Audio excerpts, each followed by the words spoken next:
سلام خدمت دوستان عزیز. امروز خدمت شماییم با آموزش ساخت آمپلیفایر با ترانزیستور NPN.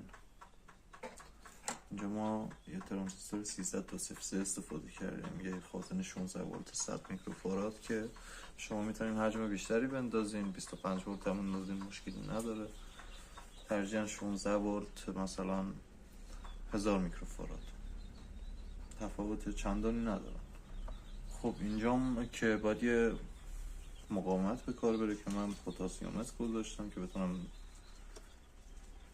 تنظیمش بکنم که میتونین مولتی ترن هم استفاده کنین، اما این کار به اینه نیست. قبلش باید یه مقاومت تعبیه بشه، ترجیحاً 100 اوم، یه مولتی ترن 1 کیلو یا ولوم 1 کیلو، همین چیز خاصی نداره. بزنین شماتیکش رو مدار اول بزنین تست کنم، بعد شماتیکش براتون شرح بدم.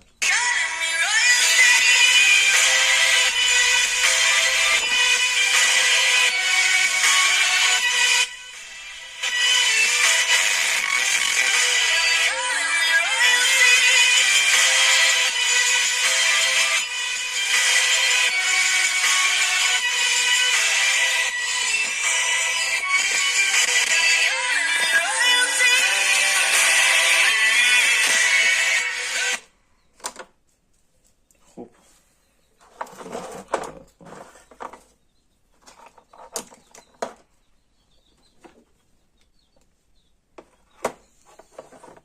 اینجا ما یه ترانزیستور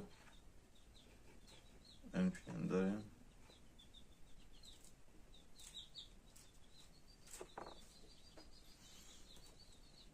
پایه‌های بیس، کلکتور، امیتر.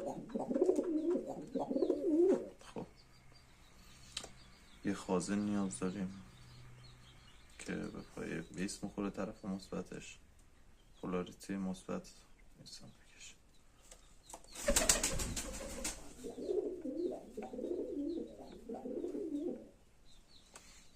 پولاریتی منفی وارد جک آداپتور میشه. نکن عزیز، نکن به اینجا رفت.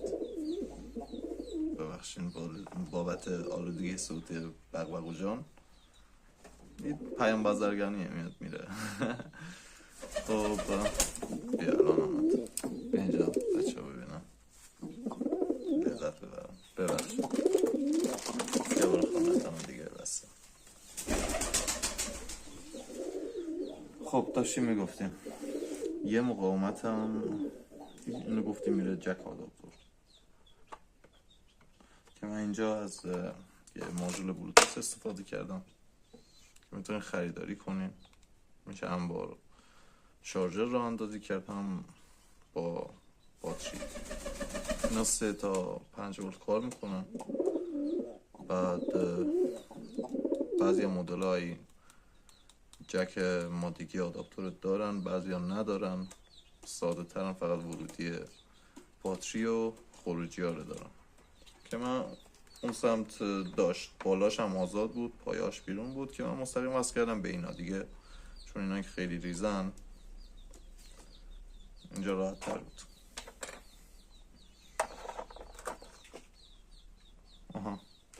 IC 824 فرانسه.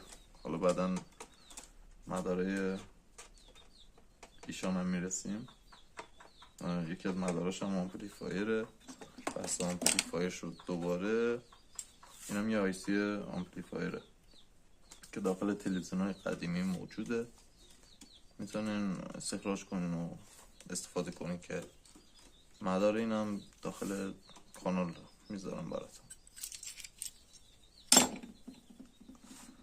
خب این وارد یکی از سیمای جک میشه، کلکتور با یه مقاومت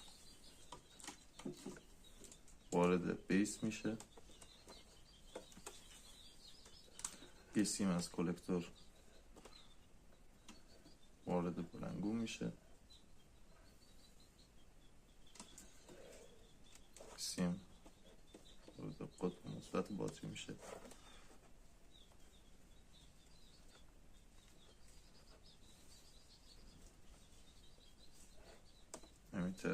توی باتری متصل میشه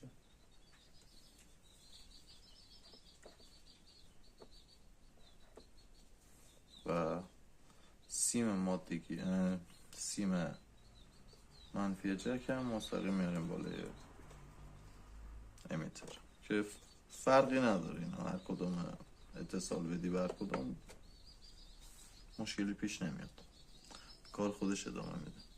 شماتیکش خیلی راحته، خیلی ساده، شما میتونین به غیر از یه پتاسیومتر اینجا جایی گذاری بکنید یا مولتی ترم که دقیق تره و صداشو تنظیم بکنید دقیق. خاموشه. Welcome to use Bluetooth speaker. Bluetooth connection succeed.